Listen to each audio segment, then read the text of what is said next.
শুক্রবার মাঝরাত থেকে লিটারে 50 পয়সা দাম বেড়েছে ডিজেলের। রাষ্ট্রায়ত্ত তেল সংস্থাগুলির এই ঘোষণার 24 ঘন্টার মধ্যেই ফের উঠল বাস ভাড়া বৃদ্ধির দাবি। রাজ্যের বাস মালিকদের সংগঠন জয়েন্ট কাউন্সিল অফ বাস সিন্ডিকেটের দাবি, গত 6 মাসে ডিজেলের দাম বেড়েছে 4 টাকা 79 পয়সা, কিন্তু বাড়েনি বাস ভাড়া। সরকারের কাছে তাই ভাড়া বৃদ্ধির দাবি তুলেছে তারা। বাস মালিকদের যুক্তি, এভাবে খরচের বহর বাড়ায় রাস্তায় আর বাস নামানো সম্ভব নয়।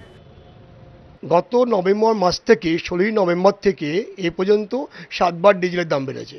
আমরা দফায় দফায় রাজ্য সরকারকে বলেছি, রাজ্য সরকারকে বলার পরেও রাজ্য সরকার এ পর্যন্ত কোনো ইতিবাচক সিদ্ধান্ত নিচ্ছে না।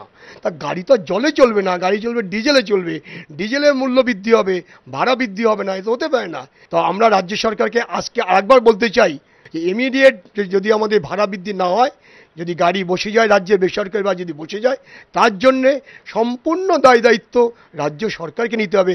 তার জন্য কোনো দায় দায়িত্ব বেসরকারি বাস মালিকদের থাকবে না। ডিজেলের দাম বৃদ্ধির প্রেক্ষিতে সোমবার বৈঠকে বসছে joint council of bus syndicate. বৈঠক শেষেই আনুষ্ঠানিকভাবে ভাড়া বৃদ্ধির দাবি জানাবেন বাস মালিকরা। যদিও ভাড়া বৃদ্ধির দাবিকে সরকার কতটা আমল দেয় সেটাই এখন দেখার। ধ্রুবজ্যোতি প্রামাণিক ও সত্যজিৎ বৈদ্য, এবিপি আনন্দ, কলকাতা।